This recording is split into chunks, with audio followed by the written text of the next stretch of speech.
World of Warcraft. Kruh nenávisti. Kapitola 21.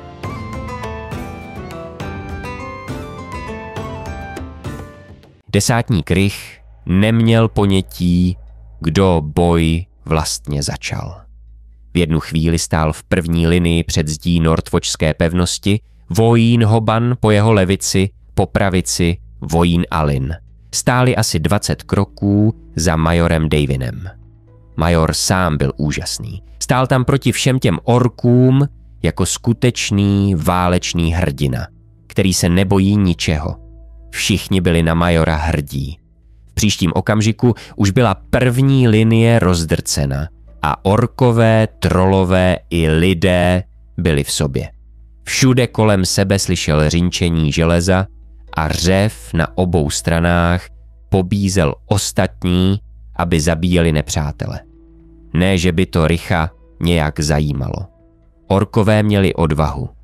Nestačilo, že se snažili lidi oškubat na trhu v Ratchetu, což znamenalo, že správní chlapi jako kapitán Jog nakonec ještě dostali od těch hran nakládačku. Teď se je ještě snažili vykopnout z jejich vlastního města Northwatche. Richovi se to vůbec nelíbilo.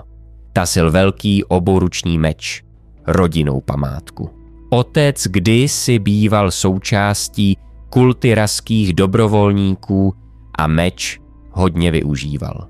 Když zemřel na chřipku, vstoupila do armády matka a taky udělala dost zářezů. Umřela v boji proti plamenné legii a meč zdědil Rich, což pro něj byla úleva, protože ten, který používal do té doby, byl zralý do šrotu. I když nebyl tak dobrý jako matka, byl určitě lepší než otec a měl v úmyslu rodinným mečem prolít hodně orkské krve. Trolové měli bohužel tuší kůži a tenhle se jenom zasmál a máchl zbraní, která nejvíce ze všeho připomínala sekáček. Písek pod Richem se zbarvil krví, ale voják neměl čas podívat se, komu patřila, protože musel vykrýt další ránu.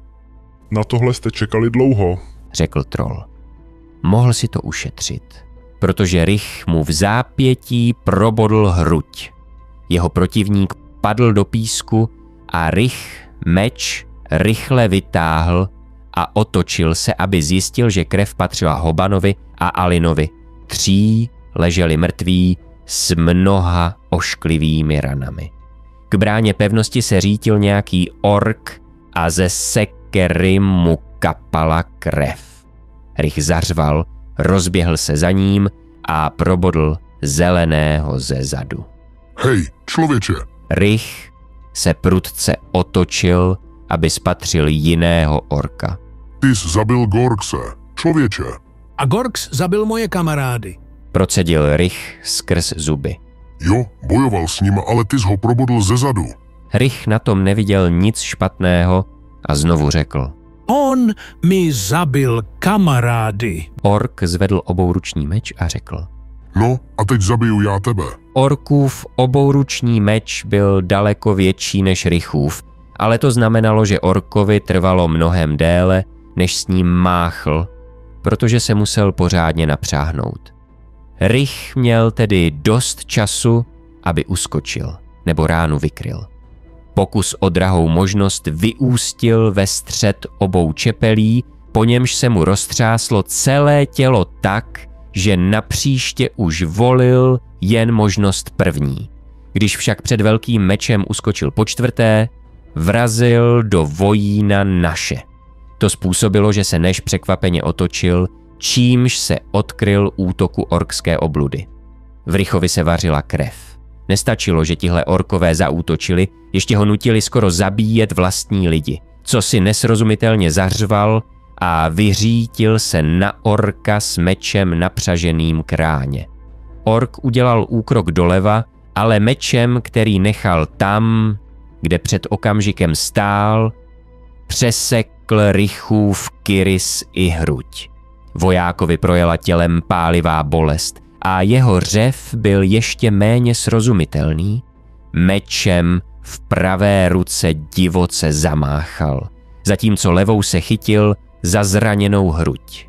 Meč se mu náhle o něco zastavil, takže s ním nemohl pohnout.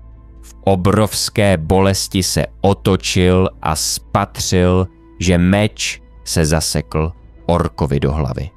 Dobře ti tak. Škubnutím vytáhl meč z orkovy lebky, což mu způsobilo další mučivou bolest. Z nějakého důvodu byly zvuky bitvy nyní vzdálenější a Rych slyšel jen řev. Použil rodinnou zbraň jako hůl, opřel se o písek a hledal dalšího orka, kterého by mohl zabít. Nová kapitola vychází vždy v sobotu a ve středu. Pokud se ti tvorba líbí, prosím jen o like a odběr kanálu. Děkuji a brzy nashledanou.